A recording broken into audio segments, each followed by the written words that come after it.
free will is, these experiences are brought upon you with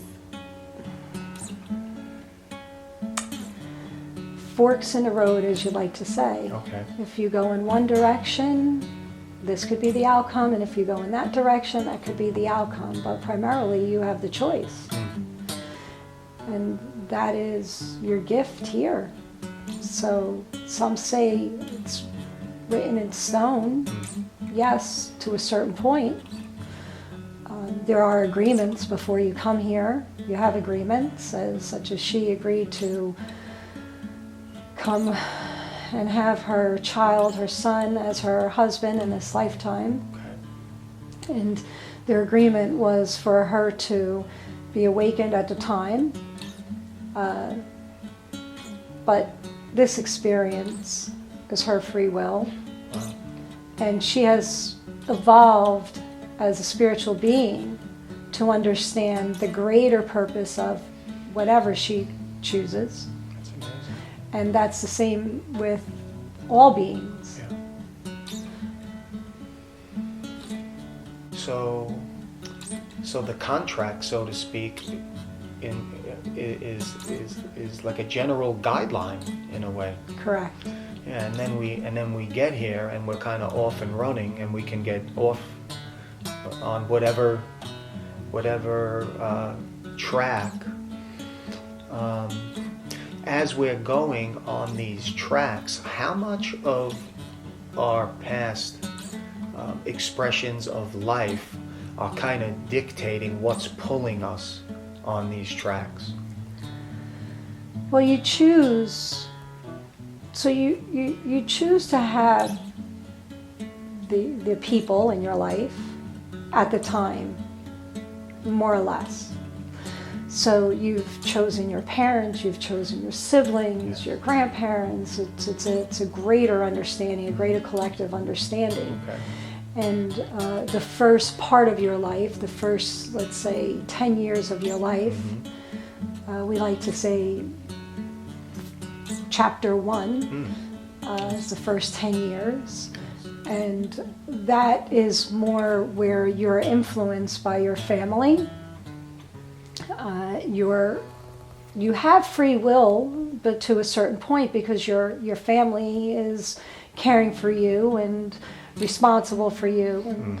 But as the first 10 years, you start to develop your own free will to a certain point within those guidelines and that restriction of your parents.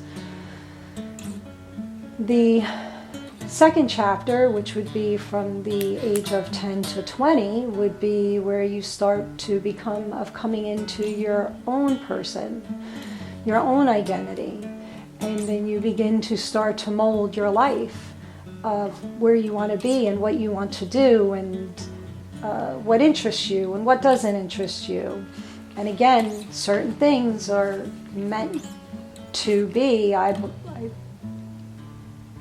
want to say that they're set in stones to a certain point. But there is flexibility. So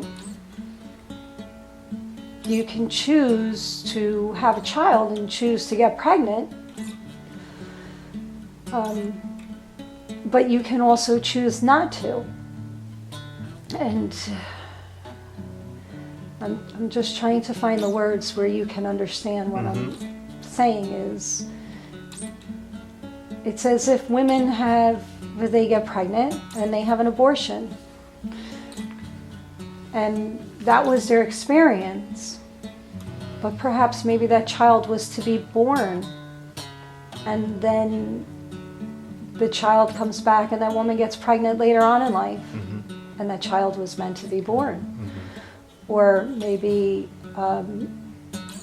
that person has a sister that has a child, and there's a strong connection with that child, and they form a bond, and that person doesn't have any children but loves that niece or that nephew as their own. That child was meant to be a part of that role. So it's a little hard for me to explain it in a level that you can understand, because everything is always working in the perfect way, but in the physical world you don't understand it to be perfect, because you're restricted to being inside the box of looking at things as literally, that this child was aborted and then there's no other child, but you're not thinking that this child could come in another way. Right. So if that child's coming, it's coming. Exactly. And it'll come in a different way that you're not expecting, but you're still to have that same experience. It's amazing. Excuse me, I'm just clearing her throat. So as the second chapter, as you begin to develop your identity and who you are and what you want, there's all these little roads that you have your free will and free choices, and you go on with life. And if you choose to be confined within this physical body and be restricted, then you will be restricted. Yes. And that's your choice. We do give the nudges and we do present things for you to become open and enlightened. But again, it's your choice. If you choose to, if you wish to hold on to the fears that you were brought up in the first 10 years of your life, you will hold that into your second chapter of your life, such as she knew from a very young age that she didn't resonate with what her religious beliefs were. She was put into a Catholic school at a very young age, and she knew what she was receiving. She took what served her, and what didn't serve her, she let it go. And but she had a mother who kept her open, and she had a father that was not. And she chose to take what resonated with her, and of course she's much more evolved in lifetime, so she has more of awareness than maybe the average person,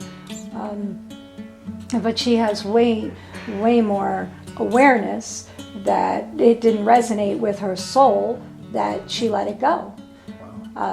So what works for one doesn't work for another. Sure. And that's why it can be difficult to explain this to people, because people sometimes their minds can't grasp it. Mm-hmm.